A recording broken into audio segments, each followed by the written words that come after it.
Me or you? You got it. All right. Shalom. Shalom.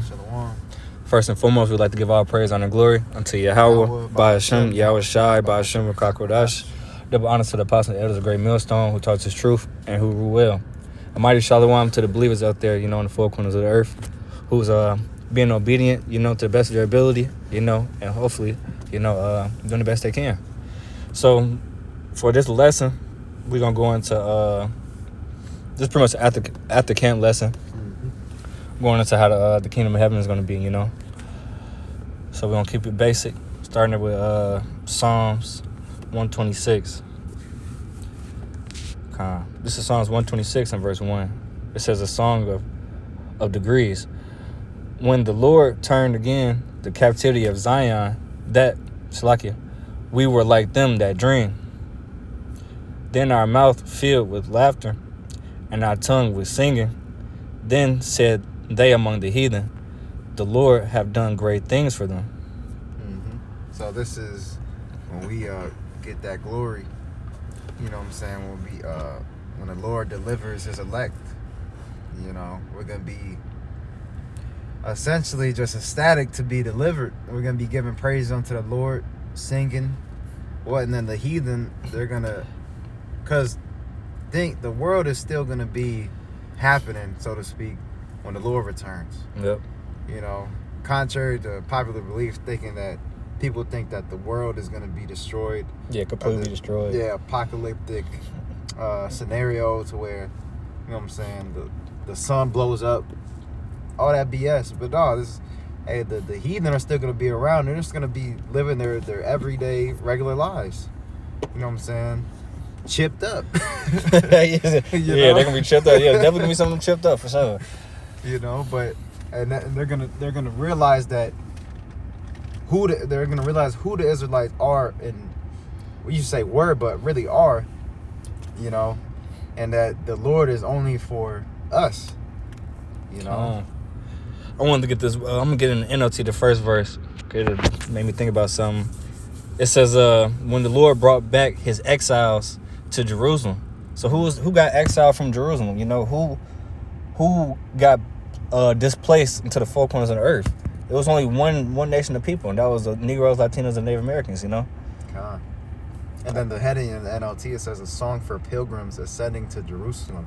And like we just brought out at camp, real quick, I'm gonna grab that word pilgrim, because that's the state that we're in right now. You know what I'm saying?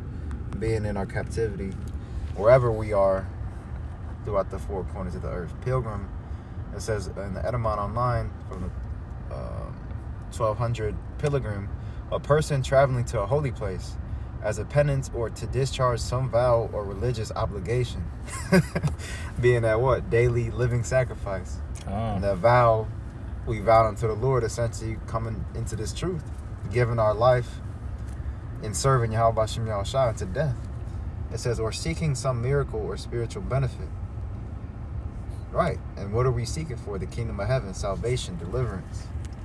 And like I'm gonna grab it again real quick from there. What you getting? It's that 2 Ezra 16 and 40. Let me get that. 16 and 40. All right, I'm not. It says, "O my people, hear my word." And again, like the brother I mentioned, the people, the Israelites. This is who the word is truly for, because the heathen could open up the Bible. Like, if I may, like they say, their favorite fucking saying, cause it really pisses me off. Yeah, I read it front to back. Man, they think it's just a BS book or something. Right. It literally got it's literally our records, The history, and then prophecies, right? That they can't grasp, because the wicked not gonna understand. Reading like a fucking textbook, right? Or fairy tales. Yeah, bro. It says, "Make you ready to thy battle, and in those evils be even as pilgrims upon the earth." And right now we're entering into the beginning of sorrows. All right, evil's going into bad times, and we're pilgrims upon the earth, because just like a pilgrim, or you have like growing up as a kid, I always remember like they gave us the depiction of a hobo or a bum with a sack, stick in a sack. Yeah, getting on the train. But essentially, Hitchhiking. That's how we are, you know what I'm saying, spiritually walking in Babylon the Great, because we know everything here is temporal. Can't get attached to shit in her. Yeah, we can't take anything unto the kingdom, nor will we want to. Right. You know, it's not within us to take anything here, because it's all tarnished. If I made the only thing we could take is our spirit, you know? Mm-hmm. Because even when we go up, you know, in the chariot, Lord willing us, we stripping our body, you know? That's and we're going to be changed. But that's the point there, just being detached from really everything here, even the benefits that the Lord gives us. You know, it's not going to amount to the what type of wealth we're going to receive in the kingdom of heaven, Lord willing. You know, we be the joint heirs with Yahweh Shai.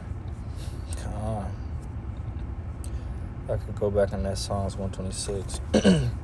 This is Psalms 126:3. The Lord have done great things for us, whereof we are glad.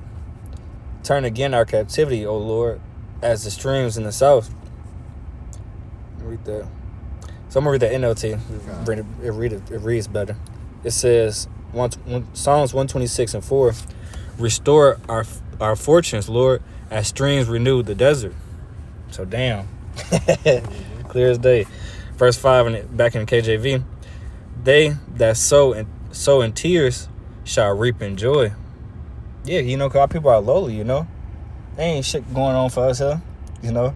Only thing that could really go on for you, you know, to get in a better position for you and your family is selling out and being an entertainer. That's the only thing you can do in this place if you Jake. God. So Lord gonna wipe away all our tears, you know, because we've been getting oppressed for the longest by all the nations, according to Psalms 183, you know, trying to make us, trying to discontinue us from our heritage. You know, I'm going to finish off in verse 6. He that goeth forth and weepeth, bearing precious seed, shall doubtless come again with rejoicing, bringing his sheaves with him. So I'm going to get in NLT. They weep as they go to plant their seed, but they sing as they return with the harvest. You know, so we're going to have our investments, you know, we're actually going to be able to enjoy the fruits of our labor, you know, and our investments, you know, especially us investing in Yahweh B'Shem Yahweh Shai, you know, and this truth, you know, sacrificing our lives. And if I may, what does it say? It says, they that sow in tears shall reap in joy. Kanye, the 5th verse. It says, you know, I had thought of, because the Lord put that, you could call it a curse upon Adam, you know, saying that by the sweat of our brow we'll eat our bread. Mm-hmm. Heaven, we're not going to have to toil. We're going to have the heathen do that for us. Yep. You know, we're going to put them to work, just as how, you know what I'm saying, really all the nations, but particularly the Edomites had us in the fields working, slaving, you know what I'm saying, in these different plantations, whatever type of for whatever type of commodity they wanted. Yep. to profit on. Now that's going to be turned back on them, you see, but we're going to do it in a righteous manner. Mm-hmm. Everything that we're going to do it in glory and with salt, you know, and in the right way. Because while they're still going to be beat to shivers, however, it isn't going to be to the dramatic extent, the wicked extent Esau Edom did us. They gonna get it, but we ain't gonna do them. Yeah, we ain't gonna pickle y'all members and shit. We ain't finna do that weird type of stuff. We ain't finna be eating y'all. We ain't finna feed y'all the alligators like they was doing our kids. That was completely wicked. So the Lord said we're gonna do unto them double, but we still gonna be righteous. Mm-hmm. I had a precept. You got it. I'm gonna get a precept after you. What you getting? This is Jeremiah 33:7. Jeremiah 33:7. Because like it said in the top, it said when the Lord turned again the captivity of Zion, we were like them that dream. Because essentially everything here is like a bad dream. The state that we're in right now, in the kingdom of heaven, we're going to be, it's not going to be a nightmare. You know, we're going to wake up from that nightmare, essentially. This is Jeremiah 33:7. And I will cause the captivity of Judah and the captivity of Israel to return, and will build them as at the first. And not return as in we're going back into captivity. No, he's gonna bring us up out of captivity. It says, and I will cleanse them from all their iniquity, our sin. It says, whereby they have sinned against me. And I will pardon all their iniquities, whereby they have sinned, and whereby they have transgressed against me. So the Lord is going to cast all of our sins into the sea. He's not going to remember them anymore. And we're going to have a clean slate in the kingdom of heaven. And in the kingdom of heaven, there's going to be no room for sin for us, the Israelites, because we're going to have the laws, statutes, commandments written in our inward parts, in our new bodies. It's already going to be downloaded in us to do right, to do righteous. You know, we're going to be gods living upon the earth, which we are now, but are in these chains of darkness where sin dwells, where we're not perfect. Extraterrestrial. Yep. It says in verse 9, Jeremiah 33:9, and it shall be to me a name of joy, a praise and an honor before all the nations of the earth. And this is speaking of Jerusalem, the people before a place. I'm going to get a precept to back you up. God, I'll finish it out. And it says, a praise and honor before all the nations of the earth, because right now, well, we're still looked at as a byword upon all the nations. But in the kingdom, he's going to reverse that. It says, which shall hear all the good that I do unto them, and they shall fear and tremble for all the goodness and for all the prosperity that I procure unto it. Right. They're going to fear and tremble for... And two, we're going to have the spiritual power. So it's only right. They better fear. That's right. They don't have to fear and tremble. You know? But you got it. I'm going to bring up this point, because you said... what verse is that? It's, verse 9, it says, it shall be to me a name of joy and praise. Mm-hmm. Right now, this is how we are right now. This is Ezekiel 36:3. Okay. I'm wait till you get it. You got it. It says, therefore prophesy and say, thus saith Yahweh power, because they have made you desolate and swallowed you up on every side, that ye might be a possession unto the residue of the heathen. And ye are taken up in the lips of talkers, and are an infamy of the people. You know, so we know all across the world for bad shit. Mm-hmm. Even though some of my people try to do good, you know, or what's another way to put it? Even though the whole world, that's a good way. Yeah, everybody want to be Jake until it's time to be Jake. Mm-hmm. Yeah, nobody want to go through our struggles. God. Last one hired, first one fired. Mm-hmm. Being stared at anytime you walk into a store. Yeah. Can't walk down the street. Yeah, clutching the purses when you enter into the elevator. White bitch clutching pearls. Just because you walk in the elevator with them. Like, come on. You can't do shit. Yeah. I got the word infamy. It says whispering, defamation, evil report. Man, that goes into Esau Edom as well, further in the affliction and set it up in movies and TV shows, how they portray the so-called black man, and all the tribes for that matter, as criminals, thugs, you know, in the gang culture, all these different things. Yeah, just to answer your point, look on any type of social media platform.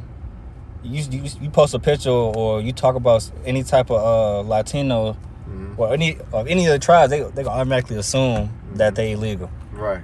That too. Yeah. Like, come on, bro. Y'all was not just thinking like this 2 months ago. Yeah. Evil report. That's slander. That's exactly slander, bro. Slander.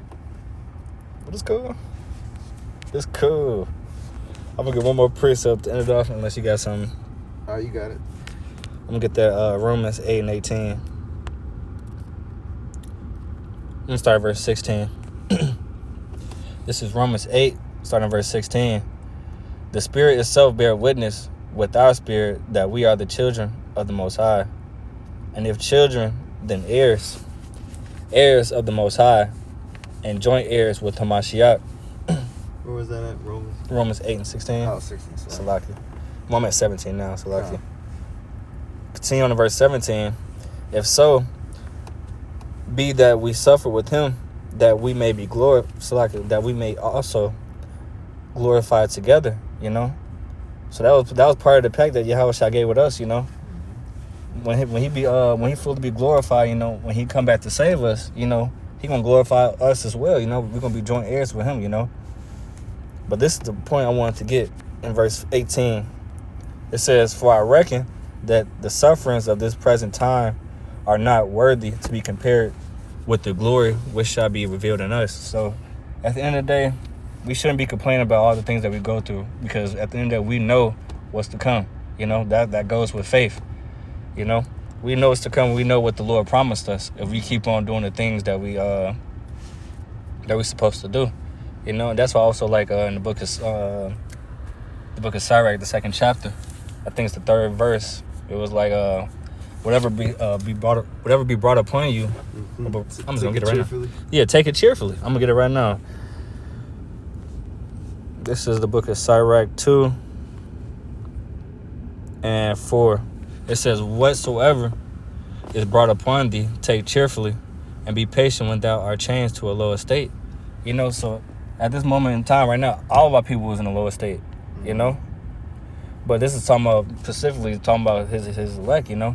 God. So that's pretty much like a little pep talk. Whatever we go through, just deal with it. Put a smile on your face, because at the end of the day, it's only temporal. All right. And we're gonna have the kingdom, you know, forever in the future. In the very near future. I had a little bit more in Jeremiah 33 and left off at 10. I just want to grab 33 and 10? Yeah.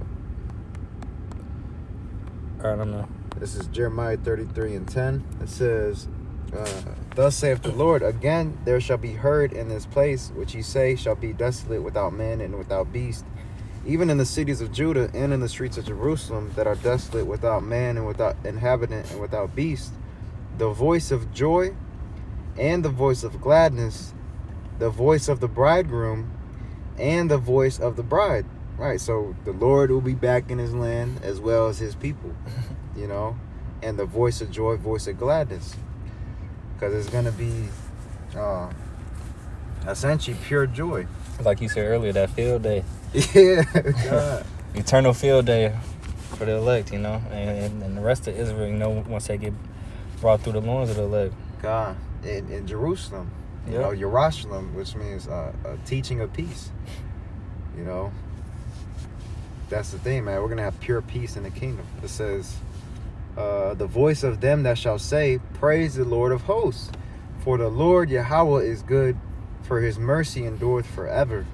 And of them that shall bring the sacrifice of praise into the house of the Lord. For I will cause to return the captivity of the land as at the first, saith the Lord." And that's basically the point. You know, we're going to go back to our first estate. You know, we're going to get our land back as well. Mm-hmm. You know, that's all we're pretty much looking forward to, you know, being delivered. That's one. Hoping the Lord, you know, keep us from the hour of temptation, you know, being on them chariots, seeing our people get delivered, you know, getting the new bodies, eternal riches with Yahweh Shai, you know. Just being with the Lord. That's it. Because being with the Lord comes with so many benefits. So many benefits you can't even put into. You can't even describe it, you know? Yeah. Well, he does, what do you say? He daily loadeth us with benefits now. But we know there's much more greater to come. You know? That's what we look forward to. A righteous rulership. You know? But you had anything else? Nah, that was it, buddy. Okay, so with that, Lord willing, it was edifying and exhorting unto the flock. Again, all praises, honor, and glory unto Yahweh, Ba'ashem, Yahweh Shai, Ba'ashem, Rakakodash. Double honors again unto the apostles and the elders, great millstone. Shalom. Shalom. Wa above above. Above. So soon.